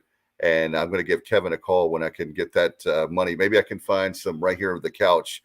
Under the couch cushions, a few coins I can put together. Hey, by the way, before we get out of here, Johnny Robertson, there's a big thing going on in Greenville. How about the softball Little League World Series they have there going on? And the Little League team for Pitt County, congratulations to them. I think, didn't they have a game? They had a game today, I believe, but just great stuff there. I know that that softball series is a great thing for Greenville, and they moved it there. Was it the second or third year? They've had it there. His second year, Bubba? third. It's at least the second, if not the third. But now it's a true Little League Softball World Series, because in the past it had just been the United States because of COVID. No doubt they shut out the team for Puerto Rico today. So congratulations to them. Very cool. Thank you, Johnny. I was going to talk about that on Tuesday, and now it's almost 2 shows I've gone without talking about a huge event for Greenville, and you know how much we think of Greenville and Pitt County. So thank you, Johnny. A great guy, and enjoyed meeting you at the Journey concerts at Trial by Fire. That was awesome. You guys want to get out of here before we go? Before we go, do you have anything we want to say? Yeah, just 1 second. I was getting out of here before we go.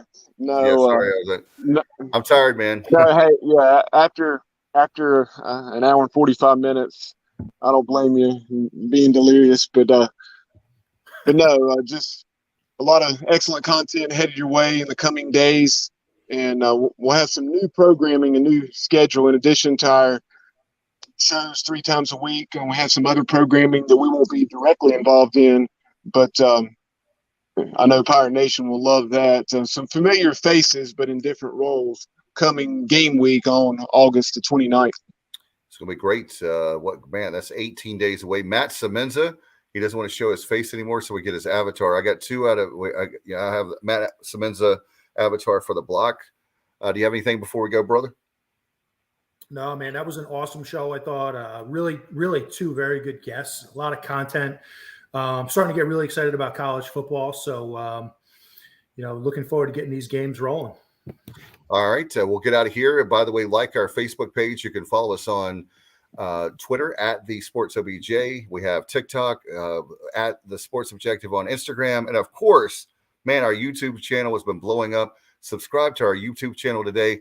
Let's get out of here. I've got to get some sleep before I screw anything else up tonight. For Matt Simmons and Bubba Rosenbaum, missing our good friend Kyle Barber, I'm Dave Richmond. We'll get out of here.